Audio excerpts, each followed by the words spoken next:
नमस्कार भक्तों, स्वागत है आपका डिवाइन टेल्स में। यहाँ हम केवल कथाएं नहीं सुनाते, यहाँ हम धर्म, कर्म और आत्मा के गूढ़ रहस्यों को समझते हैं। ये चैनल समर्पित है श्री राम की मर्यादा को, श्री कृष्ण के प्रेम को, हनुमान जी की निस्वार्थ भक्ति को और पुराणों की उस शिक्षा को जो जीवन को सही दिशा देती है। इन कथाओं का उद्देश्य डर दिखाना नहीं, बल्कि बोध कराना है कि ईश्वर हर क्षण हमारे साथ है। आइए आज की कथा की ओर बढ़ते हैं। क्या आपने कभी महसूस किया है कि चाहे इंसान जितनी भी कोशिश कर ले, कुछ चीजें वैसी ही होती हैं जैसी पहले से तय हो। कभी कभी हम पूरी मेहनत करते हैं, फिर भी परिणाम हमारे पक्ष में नहीं आता, और कभी कभी बिना सोचे जिंदगी हमें वहां पहुंचा देती है जहां हमने कभी कल्पना भी नहीं की होती। यहीं से जन्म लेता है एक गहरा प्रश्न, क्या सच में भाग्य का लेखा कभी नहीं मिटता? क्या हमारा जीवन पहले से तय है, या फिर हमारे कर्म उस लिखी हुई कहानी को बदलने की ताकत रखते हैं? भारतीय दर्शन सदियों से कहता आया है, भाग्य मौजूद है लेकिन वो अंतिम सत्य नहीं है। वो केवल परिस्थितियां देता है, निर्णय नहीं। इस वीडियो में हम जानेंगे नियति क्या है, कर्म की भूमिका क्या है और वह संतुलन क्या है जहां भाग्य और प्रयास दोनों मिलकर जीवन की दिशा तय करते हैं। क्योंकि सवाल यह नहीं है कि भाग्य में क्या लिखा है, सवाल ये है कि हम उसे कैसे जीते हैं। भाग्य का लेखा कभी नहीं मिटता, यह कोई डराने वाला वाक्य नहीं, बल्कि जीवन को समझने की एक गहरी दृष्टि है। प्राचीन भारतीय दर्शन में यह माना गया है कि मनुष्य के जन्म के साथ ही उसके जीवन की कुछ मुख्य घटनाओं की रूपरेखा तय हो जाती है। इन घटनाओं में सुख भी शामिल होते हैं, दुख भी, संघर्ष भी, और वे बड़े मोड़ भी जो पूरी जिंदगी की दिशा बदल देते हैं। इन्हीं घटनाओं को होनहार या नियति कहा गया है। लेकिन इसका अर्थ यह नहीं कि हर छोटा फैसला पहले से लिखा होता है। नहीं, इसका मतलब ये है कि मनुष्य कठपुतली बनकर जीता है। अर्थ सिर्फ इतना है कि जीवन की कुछ बड़ी परीक्षाएं टाली नहीं जा सकती। रास्ते बदल सकते हैं, समय बदल सकता है, पर अनुभव होकर रहता है। लेकिन अगर जीवन की कुछ घटनाएं पहले से तय है, तो एक सवाल अपने आप उठता है, फिर इंसान संघर्ष क्यों करता है और कर्म की भूमिका क्या रह जाती है? यहीं से शुरू होती है भाग्य और कर्म की असली कहानी। अगर सच में सब कुछ पहले से तय होता, तो ये सवाल कभी पैदा ही नहीं होता। अगर सब लिखा हुआ होता, तो इंसान गिरने के बाद उठता क्यों? हारने के बाद फिर से लड़ने की हिम्मत क्यों करता? सच तो ये है कि संघर्ष खुद इस बात का सबसे बड़ा प्रमाण है कि भाग्य जीवन का अंतिम सत्य नहीं है। मनुष्य की चेतना जानती है कि जीवन सिर्फ स्वीकार करने के लिए नहीं है, बल्कि सजग होकर जीने के लिए है। संघर्ष केवल दर्द नहीं देता, वो दिशा भी देता है। वो हमें बताता है कि हम हालात से बड़े हो सकते हैं। अगर भाग्य ही सब कुछ होता, तो कोशिश करने का साहस कभी जन्म ही न लेता। लेकिन इंसान कोशिश करता है क्योंकि वह जानता है भाग्य सिर्फ एक ढांचा है, पूरा चित्र नहीं।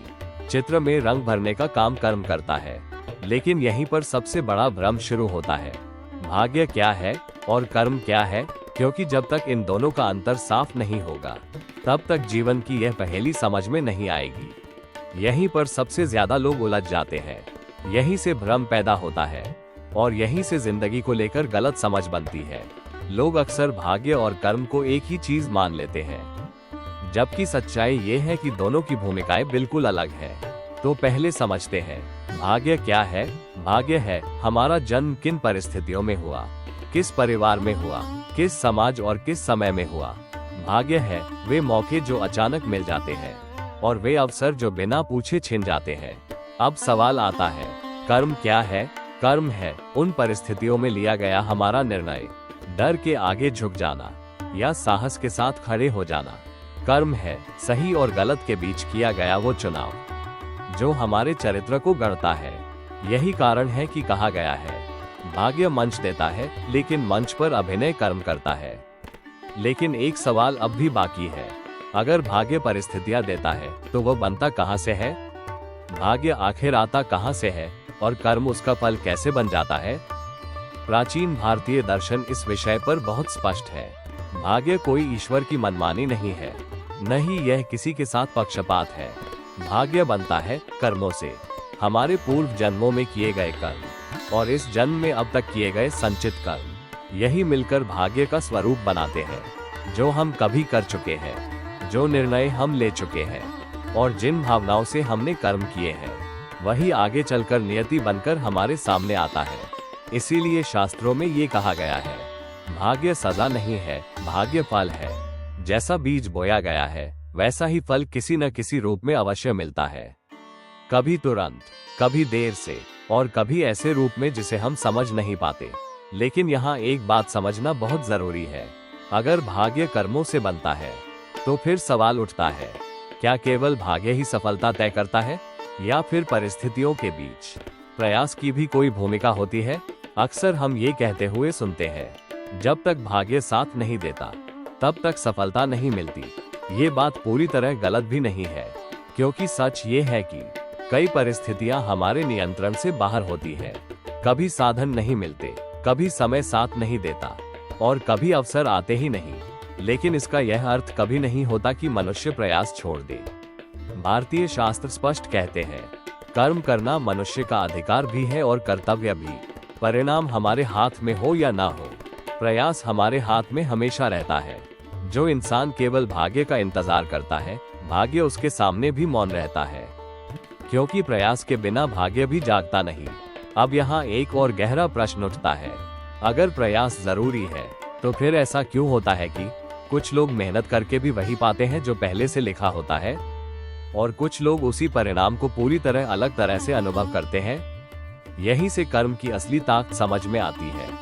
ये जीवन का एक बहुत ही सूक्ष्म लेकिन अत्यंत गहरा सत्य है। कई बार ऐसा होता है कि इंसान वही प्राप्त करता है जो उसके भाग्य में लिखा होता है, लेकिन फर्क इस बात से पड़ता है कि वो उसे कैसे प्राप्त करता है। एक ही परिणाम किसी को सम्मान के साथ मिलता है तो किसी को अपमान के साथ। एक ही उपलब्धि किसी के लिए शांति लेकर आती है तो किसी के लिए केवल पछतावा। बाहर से देखने पर परिणाम एक जैसा लगता है, लेकिन भीतर का अनुभव पूरी तरह अलग होता है। यही अंतर बताता है कि भाग्य केवल परिणाम देता है, लेकिन उस परिणाम का अर्थ, उसका स्वाद और उसका असर कर्म तय करता है। अब एक सवाल और उठता है, अगर कर्म अनुभव तय करता है तो फिर ऐसा क्यों होता है कि कुछ लोग पूरी मेहनत करने के बाद भी हार जाते हैं? क्या ये भी केवल भाग्य होता है? अक्सर हम ये सोचते हैं कि अगर इंसान मेहनत कर रहा है तो उसे जीत जरूर मिलेगी, लेकिन जीवन में हमेशा ऐसा नहीं होता, क्योंकि हर मेहनत सही दिशा में नहीं होती। कभी मेहनत अहंकार से होती है, जहां इंसान साबित करना चाहता है।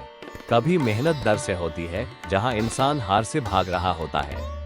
और कभी मेहनत गलत उद्देश्य से होती है, जहां मंजिल ही स्पष्ट नहीं होती। ऐसी मेहनत इंसान को थका तो देती है, लेकिन रास्ता नहीं देती। यही कारण है कि हर हार को भाग्य नहीं कहा जा सकता। कई बार हार एक सीख होती है, जो इंसान को तोड़ने नहीं, तराशने आती है, और वही सीख आगे चलकर जीत की सबसे मजबूत नींव बनती है। लेकिन फिर यह सवाल उठता है, अगर हार भी सीख हो सकती है, तो फिर क्यों कुछ लोग आखिरी पल में भी जीत जाते हैं? क्या वहां भी कर्म ही काम करता है? कुछ लोग ऐसे होते हैं जो हार मानने से पहले कभी हारते नहीं। वे इसलिए जीत जाते हैं क्योंकि वे अंत तक कर्म छोड़ते नहीं। जब इंसान डर के आगे झुकने से मना कर देता है, तभी भीतर कुछ बदलता है, और जब भीतर बदलाव आता है तो अक्सर बाहर की परिस्थितियां भी रास्ता बदल लेती हैं। अंतिम क्षण की जीत कोई चमत्कार नहीं होती, वो उस दृढ़ निश्चय का परिणाम होती है जो इंसान को अंत तक खड़ा रखता है। यही कारण है कि कहा गया है, भाग्य अंतिम निर्णय नहीं करता, दृढ़ निश्चय करता है। लेकिन यहाँ एक और गहरी बात छिपी है, अगर दृढ़ निश्चय इतना शक्तिशाली है, तो फिर भाग्य, कर्म और भगवान, इन तीनों के बीच संबंध क्या है? यहाँ आकर एक बात बिल्कुल स्पष्ट हो जाती है, भाग्य का लिखा पूरी तरह मिटाया नहीं जा सकता, लेकिन इसका यह अर्थ नहीं कि मनुष्य के हाथ में कुछ भी नहीं है। भविष्य की दिशा हमेशा बदली जा सकती है। आज का कर्म आने वाले दुख को कम कर सकता है, आज की समझ कठिनाई को साधना बना सकती है, और आज की जागरूकता असफलता को अनुभव में बदल सकती है। यही कारण है कि वर्तमान को सबसे शक्तिशाली समय कहा गया है, क्योंकि अतीत बदला नहीं जा सकता और भविष्य अभी आया नहीं है, लेकिन आज हमारे हाथ में है। अब अंत में एक ही सत्य बचता है, अगर भाग्य दिशा देता है और कर्म गति देता है, तो फिर जीवन का अंतिम निष्कर्ष क्या है? कहा गया है, भगवान जीवन की परीक्षा देते हैं, लेकिन उन प्रश्नों के उत्तर मनुष्य स्वयं लिखता है। भगवान संकेत देते हैं, कभी किसी व्यक्ति के रूप में, कभी किसी घटना के रूप में और कभी किसी असफलता के रूप में। वे रास्ता दिखाते हैं, लेकिन उन रास्तों पर चलने का साहस इंसान को खुद जुटाना पड़ता है। भगवान हमें परिस्थितियां देते हैं, कभी अनुकूल कभी प्रतिकूल। वे हमें अवसर देते हैं और कभी कभी ऐसी चुनौतियां भी देते हैं जो हमें तोड़ने नहीं बल्कि गढ़ने आती है। लेकिन उन परिस्थितियों में हम कैसे खड़े होते हैं? डर के आगे झुकते हैं या विश्वास के साथ आगे बढ़ते हैं? ये हमारा कर्म तय करता है।